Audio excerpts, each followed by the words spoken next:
नमस्कार, मैं सोनम सिंह आप सभी का आपके अपने परिवार रोजगार विद सोनम में स्वागत करती हूँ।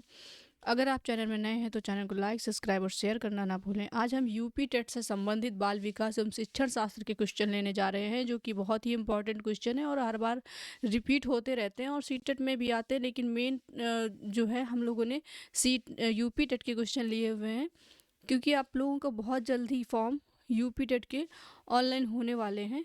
तो हम लोग तैयारी पहले से ही जारी रखेंगे तो पेपर हमारा क्रॉस हो जाएगा। तो चलिए क्वेश्चन नंबर 1 से स्टार्ट करते हैं। क्वेश्चन नंबर 1 है, बच्चे उसी वातावरण में सीख सकते हैं जहां उनके अनुभवों एवं भावनाओं को उचित स्थान मिले, उन्हें खेलने का मौका मिले, उन्हें मित्र बनाने का मौका मिले या कड़ा अनुशासन हो। तो बच्चे किस वातावरण में सीख सकते हैं? तो उनके अनुभवों एवं भावनाओं को उचित स्थान मिले, ऐसे वातावरण में बच्चे सीखते हैं। ऑप्शन नंबर ए आपका करेक्ट हो जाएगा। क्वेश्चन नंबर 2 है, एक विद्यार्थी अपने अध्यापक के सामने समय की पाबंदी सीखता है। यह एक उदाहरण है वाचिक अधिगम का, प्रेक्षण अधिगम का, कौशल अधिगम का और अधिगम अंतरण का। ये क्वेश्चन कई बार पूछा गया है, तो इसमें से बी आपका करेक्ट हो जाएगा, प्रेक्षण अधिगम का।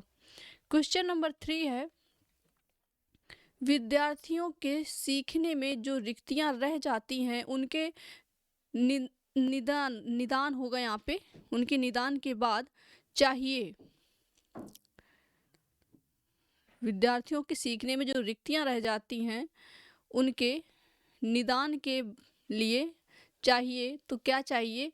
सघन अभ्यास कार्य होना या फिर समुचित उपचारात्मक कार्य होना। सी कह रहा है सभी पाठों को व्यवस्थित रूप से दोहराना और डी कह रहा है शिक्षार्थियों और अभिभावकों को उपलब्धि के बारे में बताना। तो यहाँ पर आपका ऑप्शन बी करेक्ट हो जाएगा, समुचित उपचारात्मक कार्य होना चाहिए।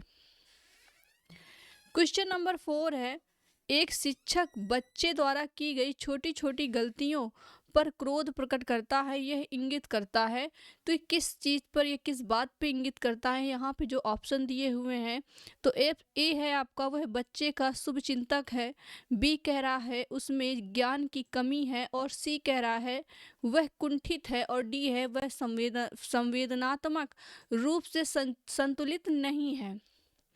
तो यहाँ पर आपका डी करेक्ट हो जाएगा, वह संवेदनात्मक रूप से संतुलित नहीं है। क्वेश्चन नंबर 5 है, एनसीएफ 2005 के संबंध में निम्नलिखित में से कौन सा कथन सही है? यह भारत की विद्यालयी शिक्षा के संबंध में एक संवैधानिक संशोधन है। बी है यह एनसीईआरटी द्वारा तैयार किया गया दस्तावेज है जो भारत की विद्यालयी शिक्षा के संबंध में संस्तुतियां प्रस्तुत करता है। और सी है आपका यह भारत में गुणात्मक शिक्षा के संबंध में यूनेस्को और भारत द्वारा हस्ताक्षरित दस्तावेज हैं और डी है इनमें से कोई नहीं। तो यहाँ पर आपका बी करेक्ट हो जाएगा, यह एनसीईआरटी द्वारा तैयार किया गया दस्तावेज है जो भारत की विद्यालयी शिक्षा के संबंध में संस्तुतियां प्रस्तुत करता है। क्वेश्चन नंबर 6 है, प्रायः शिक्षार्थियों की त्रुटियां की ओर संकेत करती हैं, वे कैसे सीखते हैं? बी है शिक्षार्थियों का सामाजिक आर्थिक स्तर और सी है आपका यांत्रिक अभ्यास की आवश्यकता और डी है सीखने की अनुपस्थिति। तो इसमें से ए करेक्ट हो जाएगा, वे कैसे सीखते हैं। प्रायः शिक्षार्थियों की जो त्रुटियां हैं वे कैसे सीखते हैं की ओर संकेत करती हैं।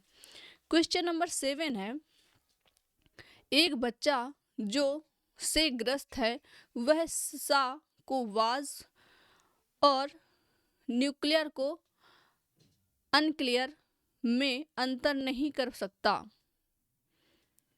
तो यहाँ पर वो किस चीज़ से ग्रसित है आपको बताना है, शब्द जबलिंग विकार से या फिर डिसलेक्सिया से या डिसलेक्सीमिया से या डिसमोर्फीमिया से। तो यहाँ पर आपका ए करेक्ट हो जाएगा, शब्द जबलिंग विकार से ग्रसित है वो। क्वेश्चन नंबर 8 है, बच्चों के सीखने की प्रक्रिया में प्रगति तब हो सकती है जब हम उसकी प्रगति की नियमित रूप से जांच करें। बी है, बच्चों की प्रगति को नियमित रूप से जांचने के साथ साथ सुधारात्मक कदम उठाएं। और सी है, बच्चों की नियमित रूप से गृह कार्य दें। और डी है, बच्चों के लिए नियमित रूप से गतिविधियां आयोजित कराएं।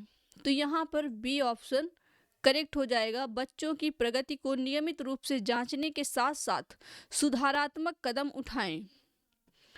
क्वेश्चन नंबर 9 है, कोहल वर्ग के अनुसार शिक्षक बच्चों में नैतिक मूल्यों का विकास कर सकता है। तो नैतिक मुद्दों पर आधारित चर्चाओं में उन्हें शामिल करके, तो ऑप्शन ए ही आपका करेक्ट हो जाएगा। कोहल वर्ग के अनुसार शिक्षक बच्चों में नैतिक मूल्यों का विकास नैतिक मुद्दों पर आधारित चर्चाओं में उन्हें शामिल करके कर सकता है। क्वेश्चन नंबर 10 है, प्राथमिक स्तर पर बच्चों के लिए संगीत, कहानी कहने, नाटक कला, शिल्प, खेल आदि जैसी गतिविधियों का संचालन सप्ताह में एक बार होना चाहिए। बी है आपका, प्रत्येक विषय के साथ सम्मिलित होना चाहिए। सी है, अलग से संचालित करना चाहिए। और डी है, व्यवहार के स्पष्ट नियम बनाकर। तो यहाँ पर ए सही हो जाएगा, सप्ताह में एक बार होना चाहिए। क्वेश्चन नंबर 11 है, निम्नलिखित में से कौन सा सूक्ष्म गतिक कौशल का उदाहरण है। यहाँ पे है चढ़ना, दौड़ना, फुदकना या फिर लिखना।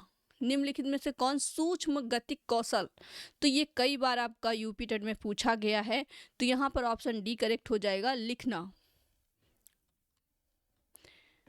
क्वेश्चन नंबर 12 है, कक्षा 4 का एक बच्चा सदैव चिंतित और कुंठित रहता है, आप यानी कि आप क्या करेंगे अगर ऐसा है उसके साथ। तो उसके अभिभावक से शिकायत करेंगे, मनोचिकित्सक के पास ले जाएंगे, स्वयं परामर्शदाता की भूमिका का निर्वाह करेंगे।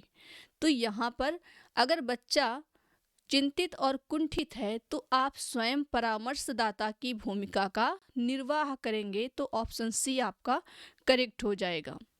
क्वेश्चन नंबर 13 है, एक बालक की मानसिक आयु 12 वर्ष है और शारीरिक आयु 10 वर्ष है, उसका बुद्धि लब्धांश होगा। तो यहाँ पर आपको मानसिक आयु बटे वास्तविक आयु इंटू 100 करना है। तो निकल करके आ जाएगा कि उसकी वास्तविक आयु और यहाँ पे मानसिक आयु दोनों ही दी हुई है। तो आप इस तरह से निकालेंगे तो निकल आएगा। यहाँ पे आपका क्वेश्चन नंबर यहाँ पर आपका ऑप्शन बी करेक्ट हो जाएगा, 120। क्वेश्चन नंबर 14 है, समय की शिक्षा इंगित करती है सभी बच्चों के लिए एक समान शिक्षण विधि। बी है, सामान्य बच्चों एवं भिन्न रूप से योग्य बच्चों के लिए एक ही स्कूल। और सी है, सामान्य बच्चों एवं भिन्न रूप से योग्य बच्चों के लिए समय प्रथम स्कूल। और डी है, सामान्य बच्चों एवं भिन्न रूप से योग्य बच्चों के लिए एक समान सुविधा। तो यहाँ पर आपका समय की शिक्षा इंगित करती है, तो बी आपका करेक्ट हो जाएगा, सामान्य बच्चों एवं भिन्न रूप से योग्य बच्चों के लिए एक ही स्कूल। क्वेश्चन नंबर 15 है, एक शिक्षक विद्यार्थियों में सामाजिक मूल्यों को विकसित कर सकता है। ऑप्शन ए है, अनुशासन की अनुभूति को विकसित करके, या बी है, आदर्श रूप से बर्ताव करके, और सी है, महान व्यक्तियों के बारे में बोलकर, और डी है आपका उन्हें अच्छी कहानियां सुनाकर। तो यहाँ पर आपका ऑप्शन बी करेक्ट हो जाएगा, आदर्श रूप से बर्ताव करके।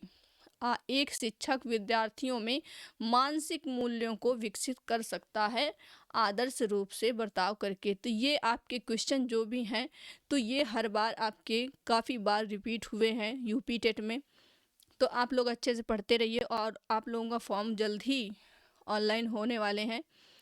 तो अच्छे से पढ़िए और कमेंट करके ज़रूर बताइए आपको कैसा लगा। धन्यवाद।